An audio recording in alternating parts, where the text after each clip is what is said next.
courageous step and tell his story of his son and the story of his losses. Lord, give him courage and let him be able to just share what's on his heart so that other people can know that they can hold on to. Thank you, Lord, for being good to us. In Jesus' name, I pray. Amen. All righty. Well, I'm glad you're here. You're actually the first Hope interview for our first event, which is Hope after the death of a child. So tell everybody who you are, and then just kick off in your story and let us get to know your story. My name is Daniel Dish, and I've been down here for about 33 years, originally from Michigan. And that's where my son Ian was born. Ian? Yes, Ian Jacob Dish. He was actually born on the same day my dad was born. So we wanted How'd you pull that off? Didn't realize it until it happened, actually. Because my dad had passed away back in 1981. Ian was born in 1985, October 25th. And he was born in Three Rivers, Michigan, which is South Kalamazoo. And when we moved to Tennessee, he was about 3 years old. It was 1989. And he was just always a very intelligent child. He learned to read early. Even when he was 3 years old, we would sit at the table and he would repeat words after me. I would try to find the most difficult words like mathematics, supercalifragilisticexpialidocious, and he would repeat them. He was very intelligent, did well in school when he wanted to. Sometimes he was not a real competitive person because he didn't like to compete. He just kind of wanted to be, you know. He became very musical. He was in marching band, learned how to play piano, and actually learned how to speak Japanese. And one of the things he really wanted to do was go to Japan and teach English as a second language. So he's adventurous. Yes. Oh yeah, he was interested. He wanted to see all kinds of things. But he was, like I say, very intelligent, and he loved to read. He would read a book. You could ask him 2 years later about that book, and he would quote verbatim, you know, what was in that book. And he was also very accepting.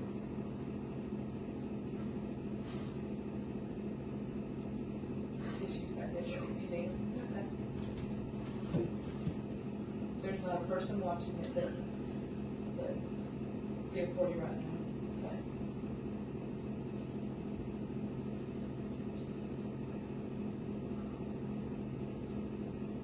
One of the things I probably admired the most was that a friend was. He was a friend to the friendless. Yeah.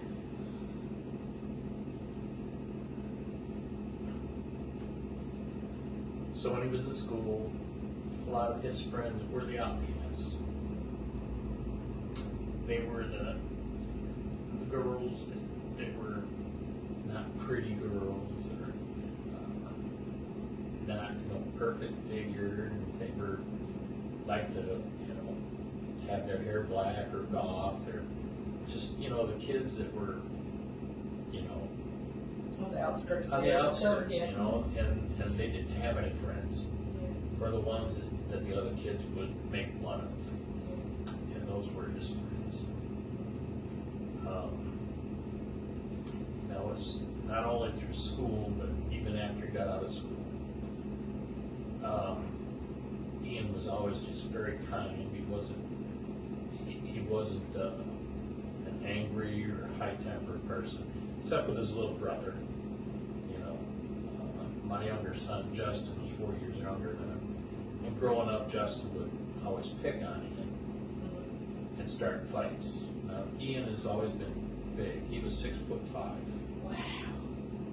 And even when he was in elementary, middle school, high school, he was always taller than all the other kids. His little brother today is only like 5'10". So he was this little squirt. And he would always pick fights with Ian. Well, we forbade Ian from hitting his brother because he would, do some serious damage on him, Only to find out later that there was one time when Justin aggravated him past that point, and he literally picked him up and threw him across the room. He landed on the other side of the room, fortunately on the couch. Boys. Yeah, boys. But they always got along and loved each other and stood by each other. But Ian has, when he was about 26, he was having some back problems. And so they had him on steroids, and they were giving him some steroid shots for his back issues. And he was only 26. Yeah. And that what triggered him to become a type 1 diabetic. He got to a point where he was always tired. He couldn't get enough water. He was going to school at MTSU, and he would start driving home and get about halfway home on 840, and he would have to pull over and take a nap because he was just so tired. This time he was living with his mother in Columbia. And so when she took him into the doctor, his blood sugar was up around 550. And it took them about a month to bring it down. Now it's type 1, not type 2. Well, they initially diagnosed him type 2, but then they realized it was actually type 1. So he started having to use insulin 5 times a day. Really? And he had long-term and short-term, so Novolog he took before, after meals, and then stuff in the morning and night. But he just always struggled with that. He had a hard time keeping his blood sugar regulated. He actually had moved to Arizona and was living in Arizona for about 7 months. And he ended up in the hospital with ketoacidosis. And asked if he could come back home and visit for a couple of weeks. So at this time I was remarried to my wife Linda at the time. And so he came and stayed with us for 2 weeks, and at the end of that time he said, I just really feel like I need to stay here. And like I said, he's about 6'5". When he went to Arizona, he tipped the scales at about 285. When he came back, he weighed 170. And he looked like he walked out of a concentration camp, literally.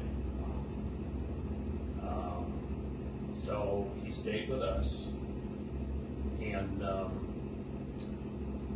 under the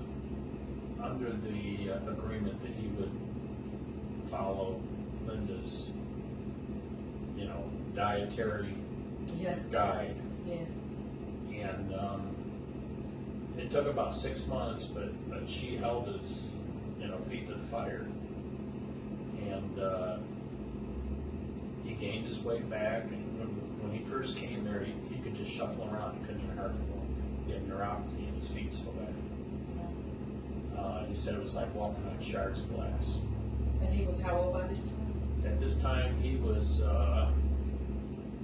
let's see, it was probably about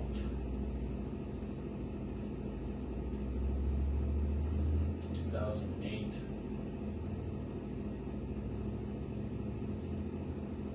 No, it was longer than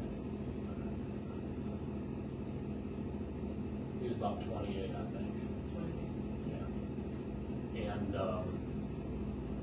so he actually, within 6 months, he got better. Blood sugar came down. By the end of 6 months, he was beating me at ping pong, because that was our thing. We started playing ping pong for him. And he did really well. And then he ended up meeting Vicky, his wife, and they got married. And he was working a job, but his diabetes just got worse and worse. He was taking a lot of different medications for a problem he had. It was called gastroparesis, which is neuropathy in the stomach. Took a lot. He had so many different medications he was on, and then it started pushing him into depression. And a lot of his times he would get a wound, you know, just to scrape his leg or something, and it wouldn't heal right. It would actually, you know, going into his flesh, you know, and he had to go to wound care clinics to get it treated. And this poor kid had so many scars up and down his legs and on his arms, you know. The gastroparesis was getting worse. And then he started having other problems with his blood pressure. His blood pressure would skyrocket and then it would drop off. Probably about once a month he was in the hospital down in Winchester. And they would have him in there for a day or two on a carotene drip to get his blood pressure down. And it was just always a struggle. He ended up losing his job that he worked at a financial company. And he just, you know, was missing work because of his health issues. And he ended up working for Domino's Pizza, delivering pizzas. From a money management company. Yeah. So that was what he did, because they were the ones that would work with him and allow him to do his job. And if he had to go to the hospital for 3 or 4 days, and sometimes it was for a week, he still had his job when he came back. Wow.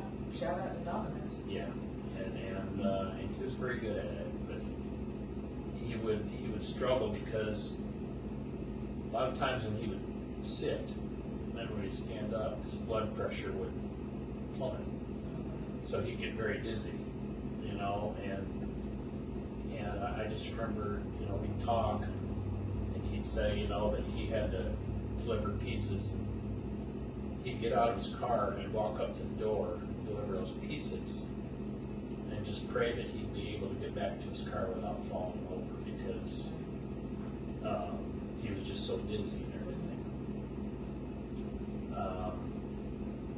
So it was a struggle for him. And every day when he would get up, his gastroparesis got so bad that every morning he would get up and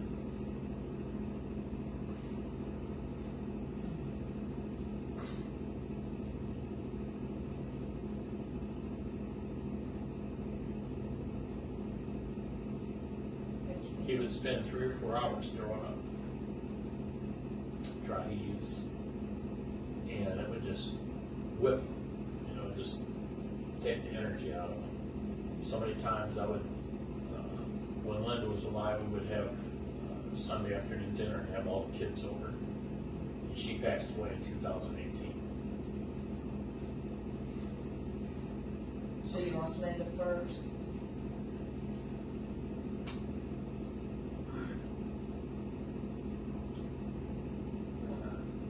She died from a brain tumor, brain cancer. And so after a while, I kind of started doing those Sunday dinners again. And there was times he'd call me up and say, "Dad, I'm sorry, but I just can't make it over there because I'm so sick and throwing up." And I'd say, "That's okay, you know." And he'd cry. He'd say, "I feel bad," because I really want to be there and spend time with you. So you were close. Yeah. Yeah, I'm close with both my boys. But Ian, we kind of had a special bond. He was kind of more like me, and Justin was more like his mom, first side of the family. But Justin and I have a really strong bond. But yeah, Ian was more like me. He was more like my mother. You know, my mother was a very loving, very accepting, very kind person. You know, and that's just how Ian was. But he would, you know, feel so bad, and his diabetes got so bad that it was probably, well, he passed away in July, so I think it was probably a year before that, he had to start doing dialysis because he went into kidney failure. And so he was doing dialysis 3 days a week, and it would just wipe him out. He would go early in the morning, 6:30, 7:30, and get home, you know, 11:30, 12 o'clock or so. And it would just wipe him out. And so he would sleep until 4 o'clock or so, until he had to go to work. And of course, he's still dealing with depression too. Yeah. Well, he kind of got past that for a while, but he still did it, you know, had depression to a degree, because his life consisted of going to work and trying to make it through the night at Domino's, and then especially right after dialysis that day. And between them, him and his wife, you know, they struggled financially. Yeah, So there were, you know, he picked up another side job working at La Rivera and a couple other restaurants doing trivia. So he would be in there at the night doing their trivia or opinionations, they call it. It's kind of like Family Feud. And he would do that to get some side money. But that was his life. It would just go to work and then come home, Trying to recoup. you know, and just recoup, you know, go to dialysis and go to work. And so he didn't, you know, for the last couple of years, he didn't have a lot of fun in his life, really.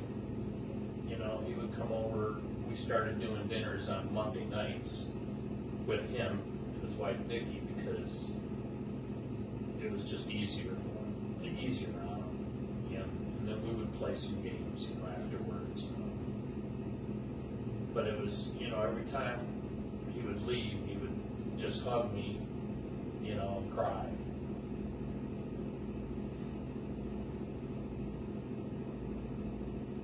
Were you afraid each time you left that it might be the last? You could see that it was coming. And I lost my brother, Warren. He was 8 years older than me. And I lost him in 2017, December 15th, 2017. And he was diabetic, type 2 diabetic. He was on dialysis. And, he had some heart issues. And so I lost him in 2017. And it was because of all that, you know. And so yeah, I knew it was up the road, you know.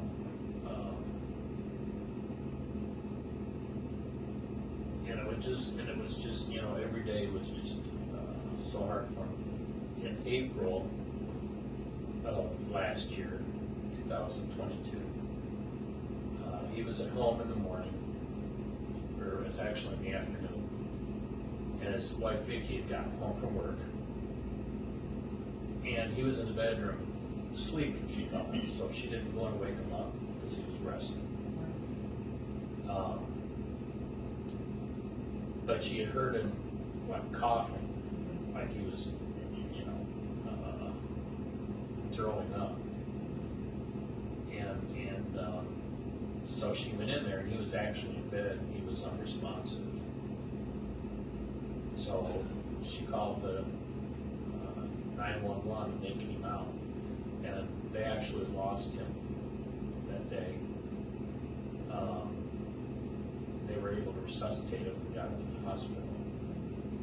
But I talked to him after that and he said, you know, Dad, I died when it happened. And I said, yeah, I realized that.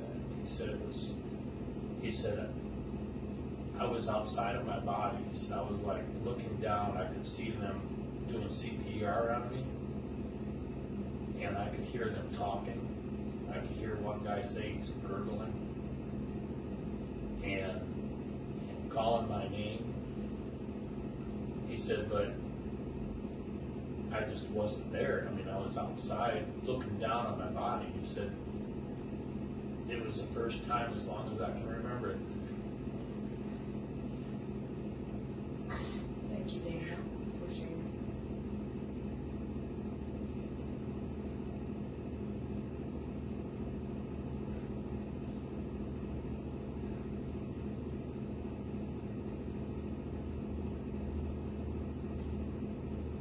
That I wasn't in pain.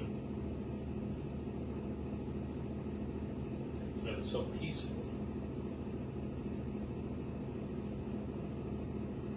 And it was like that for a while. And then all of a sudden, the next thing I knew, I woke up in the hospital. And the first thought that came to my mind, pardon my language, but he said the first thing that came to my mind was, I'm back in the shit show. And he struggled with that. Called me about a week later, I was in a car show. Asked me what I was doing. I told him I was in a car show. He said, well, I don't want to bother you. I said, no, Bob, that's okay. You know, what do you need? He said, well, I just want to talk. I said, well, we can talk. You know, let me just go over here and sit in the car where it's quieter. And we talked. And he said, you know, when that happened last week, I died. I said, I know that. And they brought you back. He said, yeah. He said, I'm just so confused. And I said, well, what are you confused about? He said, because it was so peaceful and I wasn't in pain and it just felt good because I felt like I was released. But I'm back and I'm in pain and I'm tired and every day is a struggle. But I don't want to die. But I'm just so tired.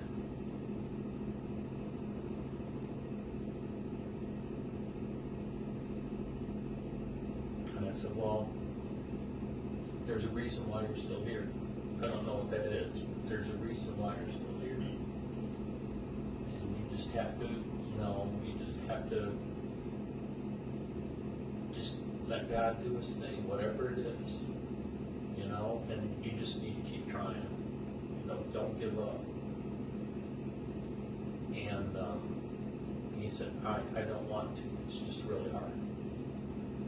And I talked to my son Justin after that, talked to him about it a little bit. He said,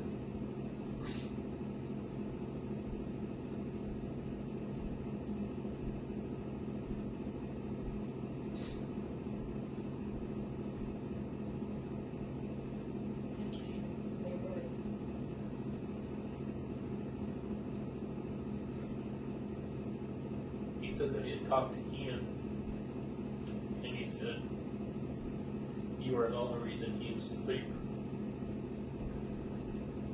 He said you're the only reason he's still here? Yep.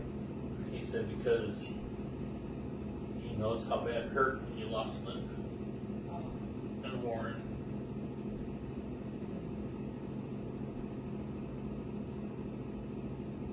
And that's why he's still here. Because there were times that he thought about taking his life,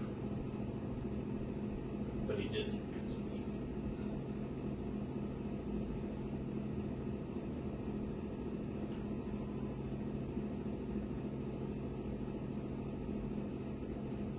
I don't know if I can finish strong.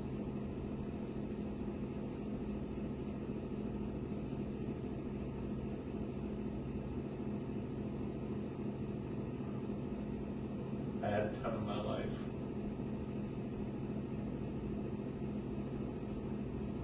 after my divorce from my first wife. And I didn't want to live anymore. You didn't want to live after that? There were things that happened and just a lot there. I did not want to go on. Yeah. I was mad at God because he didn't fix my wife.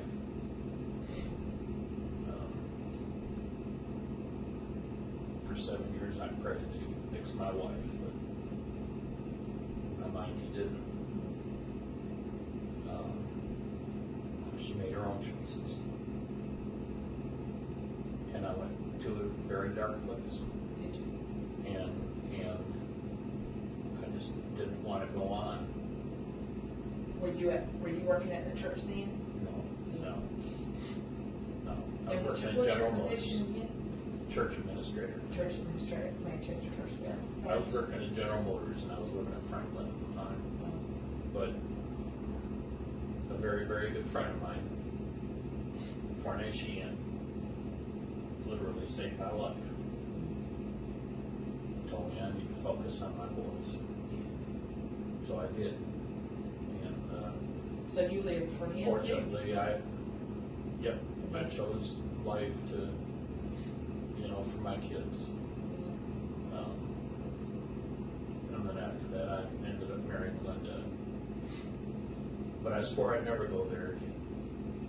And it's been difficult to keep my head above the water and keep focused, focused on God and to be strong for my kids, for my grandkids now. How long did he live after that point? And what That was in happened to him? April. And then July the 15th last year was when Vicky, his wife, had called me and said that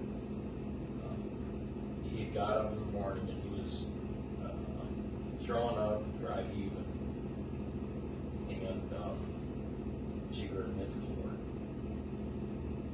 And she had called an ambulance, and that was probably 15 minutes later, and I told her I'm on my way. Yeah. That was about 15 minutes later, she called me and said that he had passed. So it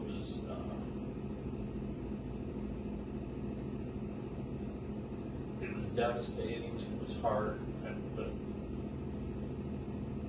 I went every day I woke up just wondering if this was going to be the day. I can imagine. But you couldn't really talk about it, could you? Because you didn't want to add more to him? You just kind of No. pondered that on your own, or what? It was on Saturday morning, and this is the other thing I admire about Ian.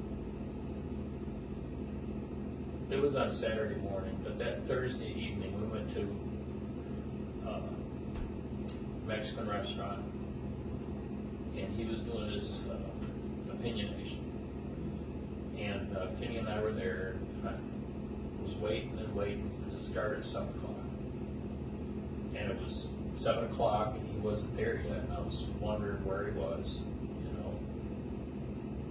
And I saw him like trudging across the parking lot,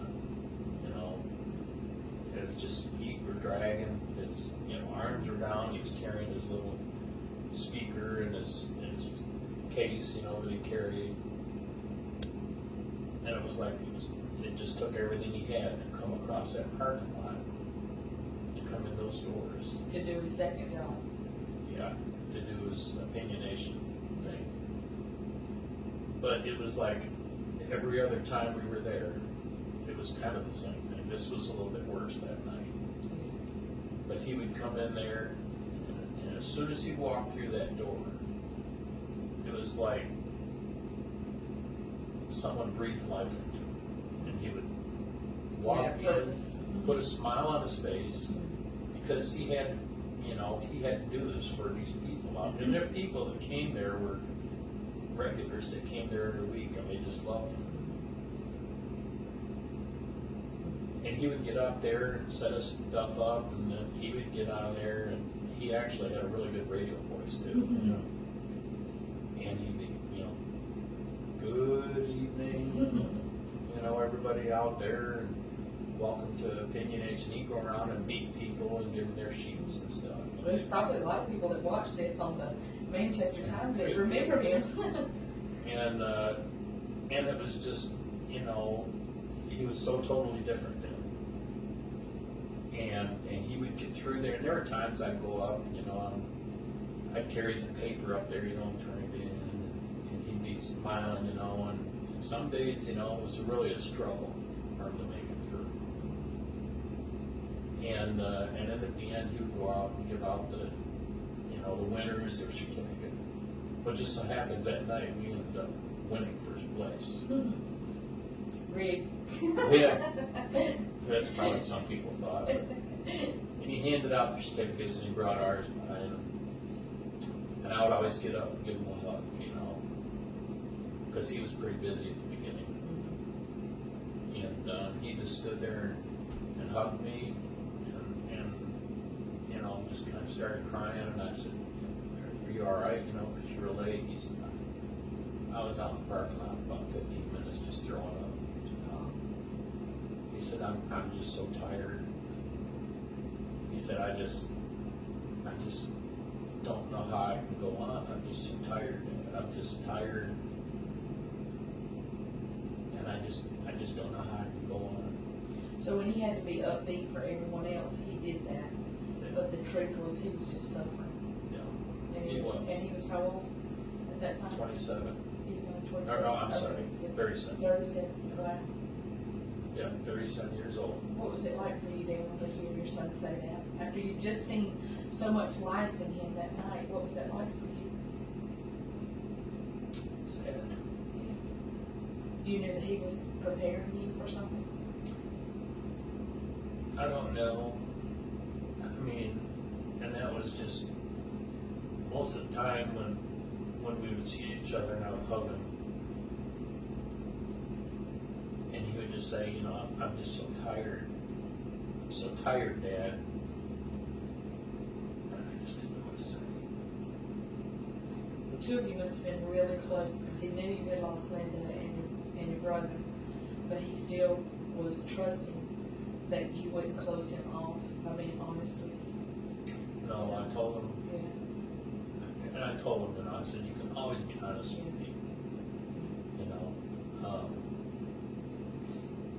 Too many times in grief.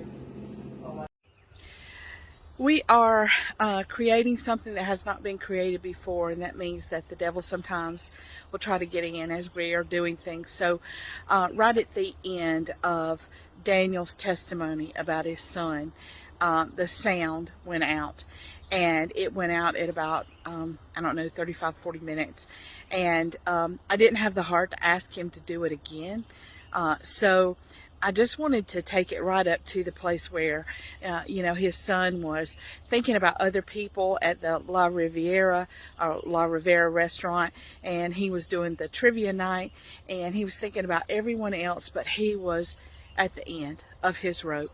He was exhausted. Right after that, Daniel lost his son 2 days later. And I'm here, I found this little valley here, and it just reminds me of, yea, though I walk through the valley of the shadow of death, I will fear no evil. I want to thank Daniel for sharing his son with us. Thank him for, risking this exposure. And if you were there that night at that restaurant and you remember that young man, then please make a note here and speak to the family, because that was a very pivotal night. That was a night when he told his dad that he couldn't do it anymore. He was tired, he was ready, and he just could not go on. And you were there, if you were that night, if that was one of your nights that you were there, and that meant something to you, if you noticed anything and you want to say something to the family, please do so. But thank you, Daniel, for sharing your story, and I'm sorry for the technical issues, but I just didn't have the heart to ask you to do that again. But thank you for risking, and I pray that people will be blessed by his story. And remember that as we walk through the valley of the shadow of death, which is this entire world that we're in right now, that we should fear no evil, for God is with us. All right, thank you, and have a great day.